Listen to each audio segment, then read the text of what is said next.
Hi, everyone. I'm Nancy. And I'm Stephanie. And if you enjoy our show, please like and subscribe. And hit that notification bell.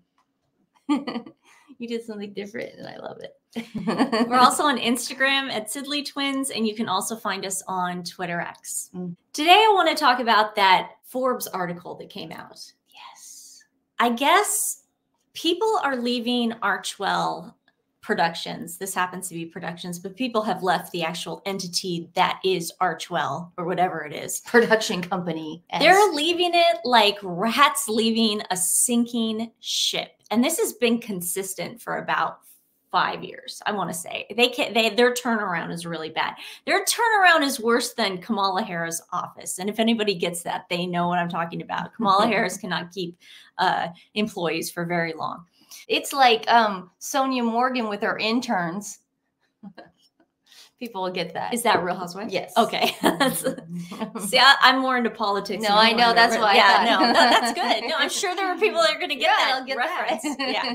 Little backstory on Forbes before we get into this article. Forbes has always been a very pro-Kardashian publication. A lot of people think of Forbes as this Bloomberg kind of, or, you know, I want to put it up there, but lately it's been getting into more entertainment, mainstream media. When I say lately, I want to say like the past 10 years.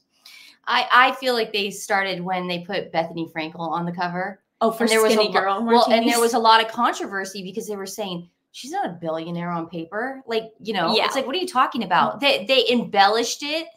So we still don't know the story behind that. We don't know if she really was a billionaire at that time. What I've noticed about Forbes is it went from like my dad reading it to like me picking it up at the airport because it was just becoming this entertainment magazine. And for me, when I first noticed what was going on with Forbes was when they put Kim Kardashian on the cover. Kim Kardashian came out with this game that you could download. Stephanie, you played it. Yeah, it's called Hollywood Kardashian. I don't know. Call it Kim. It's not on anymore. No, it's called Kim Kardashian's Hollywood. I could understand why Forbes maybe went in this direction. I think they just started selling more magazines by doing more entertainment-related stories, and that is their right. There was no law saying that Forbes had to stick to just like Wall Street and super business stories, super serious stories. So they sort of went in that direction, and it sounded like they and the Kardashians had a deal going on where it was like, you need to make us look like we are worth more than we actually are. Now, a lot of people are mad at the ex-president for doing that in New York right now. But however, the Kardashians have been doing that for years where they have tried to look like they are worth more on paper than they actually are. And that brings me to this cover, America's Women Billionaires. And this was when people were just shocked. They were like, what? Yes. Kylie Jenner, the youngest of the Kardashians, she was on this cover. Oh my gosh, it says 2018. Turns out that her lip kit empire, I don't know, whatever it is. What's it called? Kylie Jenner Cosmetics or Kylie Cosmetics? I don't know. I don't know. She started doing lip kits, then it went on to like a full makeup thing. She was 21 when she made the cover of this. She is the youngest one, and this was like a really big deal. Like the Kardashians, it's all they ever talk about. Well, they made it a big deal. They made it a big deal. Yeah, I was gonna say. Yeah, I have to say that she did kind of like branch out from her sisters. And I disagree. Even though it was probably Kris Jenner, her mom, that was pushing her more to this, they had this kind of gimmick sort of thing where they would make you believe that her stuff would sell out in the first minute. They were crying and they were like, we sold out. And Kris Jenner's going, my baby, my baby. Yeah, it was funny. And it was just like this great BS thing. So it was a whole episode on that. But what that means in reality land is that the consumers are not buying the product. What they're doing is that allegedly. Okay. And so what they're doing is that Kylie Jenner is going on her social media pages. She's saying, almost time, 2 more days, 1 more day. Okay. 30 more minutes till I sell. They never told us how many units were available. They never told us how many. They were very non-transparent. What they're doing now is they're going to go, what's 30 seconds about? We're going to, okay, guys, 30 seconds. Yeah. Go to Kylie cosmetics.com and you can buy this. Well, the problem is nobody was buying them. So what they do is that they go into the computer and they mock up the sales and the numbers. And then it crashes. And then it crashes the site. And then they go, we just sold out. Yeah, so we just sold out. That's in a nutshell. That's what happened. That's the way it works. This was very lucrative for the Kardashians. So Kylie makes the cover of Forbes.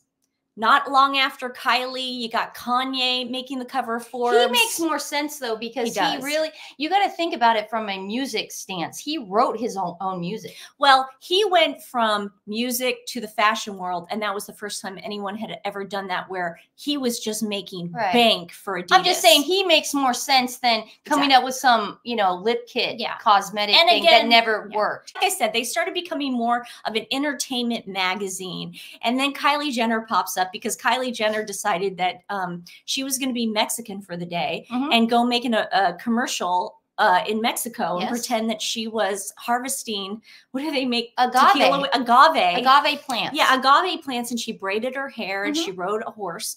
And now she makes tequila, like the best tequila in the world, apparently.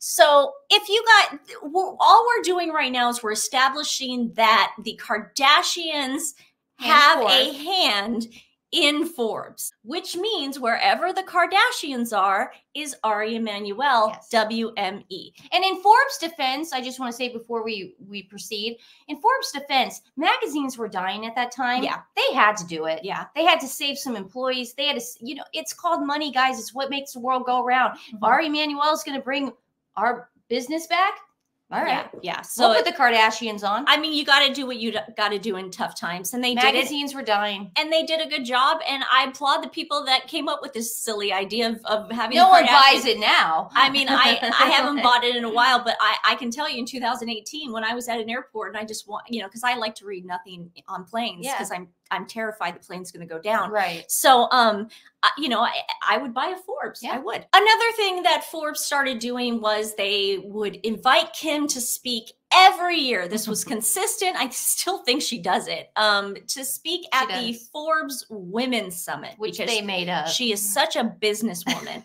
Now, it sounds silly, but I'm telling you, Meghan Markle, this is her dream. To be asked to talk at a women's summit, to talk about business, in being an influencer. This was Meghan's dream. And if you don't think it was, just look at the TIG. Meghan was doing everything that the Kardashians were doing ad nauseum. I mean, oh my God, taking pictures of your food, taking pictures of your fashion, taking pictures of your morning routine, doing blogs, doing this. She was like copying their blueprint for everything. So this women's summit, I wonder what she's going to talk about now. She's just talking about being a businesswoman. She really does think she's a businesswoman. So Kanye sort of said the quiet part out loud when he was having his mental breakdown last year, and said that Kim Kardashian does not actually own a lot of Skims. She owns about 5%. I want to say 5%. He said he owned like 2%, but he does still have ownership in it. Ivanka Trump and Jared Kushner somehow own a stake in Skims. And this is all, this was all originally founded, CEO of Skims and Good American, which is Khloe Kardashian's jean line. Emma Grandin and her husband. Yes. Okay, they are the CEOs of those two brands. Now, Kim Kardashian puts her face to it, her name, and that's just called branding. Yeah. But did Kim Kardashian start Skims? And does she own a majority of the shareholder? No. However, Forbes still wants to make people believe that Kim and the Kardashians, the women Kardashians, are the smartest business women on the planet. And that's what Ari Emanuel does. He doesn't believe in any bad press. He does not like to go after his clients in any malicious way, and he tries to keep them on top. He just keeps trying to rise above it, rise above it, rise above it. And I can say that from just watching the Kardashians for years and years and years with their cultural appropriation and not having any consequences. He makes money off of that. So what perplexed me the other day was when I see this Forbes article about Harry and Meghan's production company, Archwell, because I would think this would be like the New York Post or Page 6 or Daily Mail. No, this came from Forbes, guys. The call's coming from inside the house. It's what I just explained to you, how this is an Ari Emanuel Kardashian darling paper. So what I'm thinking in my head is something's going on between her and Ari Emanuel, and that blind item we read the other day about him being mad at her for her threatening to use her royal connections probably is true. So let's look at this headline. Another executive leaves Harry and Meghan's production company.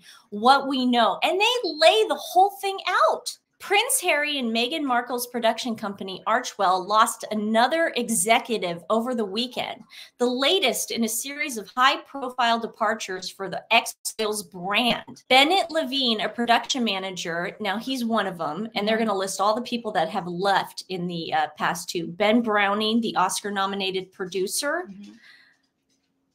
Farrah Taylor, the company's head of marketing.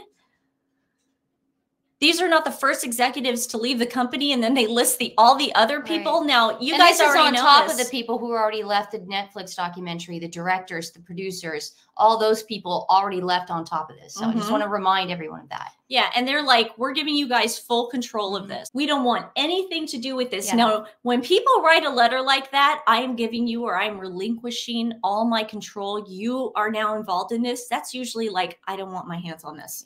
Something bad happened where these people don't want down the line to get blamed for something. Could have something to do with the African parks. The people on the production side probably know that there's either a documentary coming out of Harry exploiting that African parks and him on the board, and whoever is producing is like, we still have to put this out, and they don't want anything to do with it.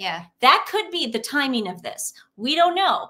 Why Forbes is the exposure on this one is still perplexing to me. So let's look at the rest of the article. Well, Archwell has not returned for requests for comments. Duh. So they go on to talk in the article about like the background, the story about Spotify, Netflix, all this stuff. But this was the most interesting part of the article. It's the very last paragraph. Archwell's deal with Netflix is still active through 2025, but it's unclear if the company is working on any projects in 2024. So far, the collaboration led to the production of 3 docuseries distributed by the streaming service, Harry and Meghan, Live to Lead, which nobody watched, and Heart of Invictus, that nobody watched. The Sussexes serve as executive producers on both 2022 series, while only Prince Harry worked on the 2023 production. In August, the couple also purchased the film rights to Meet Me at the Lake, a 2023 novel by Carrie Lake that spent 5 weeks on the New York Times bestseller. That's the one about like Diane. Like, yeah, nothing's gonna come out. That's gonna be like Pearl. That's going to be like her animated series. Shocked if nothing's going to come out of that at all. The couple reportedly paid about $3 million for the rights, but few details about the planned production with Netflix have been released so far. And there was just one little correction where instead of people leaving in 2022, they actually left in 2023. There you have it. Forbes. Can I give my little opinion on this? Oh, yeah. That's why I'm doing this, because you know more than I do. No. I'm just saying, when I read this, I just see dollar signs in Ari Emanuel's head. I understand where you're coming from, where you say, why would he want a smear campaign? Why would he do any negative press on them? Why would he want that? It's his clients. Well, how is he going to make money off of them if they're producing stuff that no one's watching? Yeah. You know who's watching stuff? Us right now. We just read that, right? Yeah. We're sort of in that situation now that we want to see their decline. Yeah. We want to see their misery right now because of what they did to the Queen. Yeah. Right? Yeah. No, you're right. So Ari Emanuel is going to go, okay, well, this is the audience that I'm going to make money off of now. Yeah. Yeah. So I understand where he's coming from. And I also understand where he's coming from with the Kardashians. What do you think about all these people leaving Archwell like this? Do you think my thing where they don't work? I think it's the African parks. Could you imagine the blood on your hands if you actually have to stand side by side with Archwell during that investigation, which is going to happen. We all know it's going to happen, dude. Yeah. We all know it's going to happen. Well, it's happening right now. No. I'm saying, no. But when names are named. Oh, yeah. You want to be side by side with Archwell? No. I'd want to get the heck out of there, man. Yeah. This has been going on for years, where shady business deals have been going on. You know, the Madoff's people, got on planes and left for the Caribbean that day. Nobody wants to be side by side with that kind of stuff. Yeah. Nobody. And they're doing it in such a dignified, they're going, we wish them the best of luck. We just want nothing to do with this. Yeah. Pretty we want generic. no blood on our hands. But it is a very generic way of leaving a company. But like I said, the one thing that did strike me was when they said, we are relinquishing full control over to you now. Right. We want nothing to do with it. Right. And it's not like I'll take 2 months and I'll show someone the ropes and I'll train them or I'll get an intern. Yeah. Nope. Done. Here you go. Absolutely. I mean, giving Harry and Meghan full control over Archwell Productions. I don't even think Archwell Audio is even happening anymore. I recently went to the Archwell website and, you know, they still have those articles from like 2022 talking about Prince Harry being a part of the African parks. I just noticed that Archwell, if you guys go on to Archwell, if you had been on Archwell before, they've just kind of like scaled back. You just hit like the about button and it doesn't even have like a separate Harry and Meghan page anymore. Yeah. It's really slimming down, guys. Yeah. Go onto Archwell right now and tell me what you think. There was hardly anything to look at. Well, it's very reminiscent of the Weinstein controversy when Oprah was then started backing away from him. Jeffrey Epstein, you have to remember the people then started backing away. You know, the Clintons backing away from them. Yeah. Even though they were invited to Chelsea's wedding. Yeah. It's very reminiscent of that, where now we're seeing the people backing away. Yeah. And I just want to remind everybody, yes, we're seeing that, but let's not forget their names. Let's not forget their names. Let's remember the people backing away, because those are the same people that jumped on board knowing about the African parks. I'm so sick of everybody going around going, we didn't know. You know what? Harry knew, Meghan knew, and all those people backing away knew. So yeah, we let the Epstein people back away, and we're still letting people like Oprah back away from the Weinstein, all that stuff. But let's not forget them. Yes. Okay. Yeah. I mean, keep this them up here. Stinks. And this is, at the end of the day, this is about the Baka people and their village, and just letting them sustain their life and let them eat and let them live and let them continue to just, that's their land. It's making me sick. Get over it, people. Yeah. Today's animal rescue, we've actually featured them a lot on this show, Layla's Heart Ranch and Rescue. I'm featuring them again today because they need our help. They've been taking in a lot of high kill shelter dogs that would normally be euthanized. So I just wanted to highlight them again. They are really great guys. I mean, it's just this couple on a farm, and they do so much work. Please go check out their website, share their website with friends and family. It really does make a difference. Thanks. And if you want any more information on Survival International and what's going on with African parks, I'm going to include the website for them as well in the description below. So have a great day. Thanks, guys. Love you. Have a great day.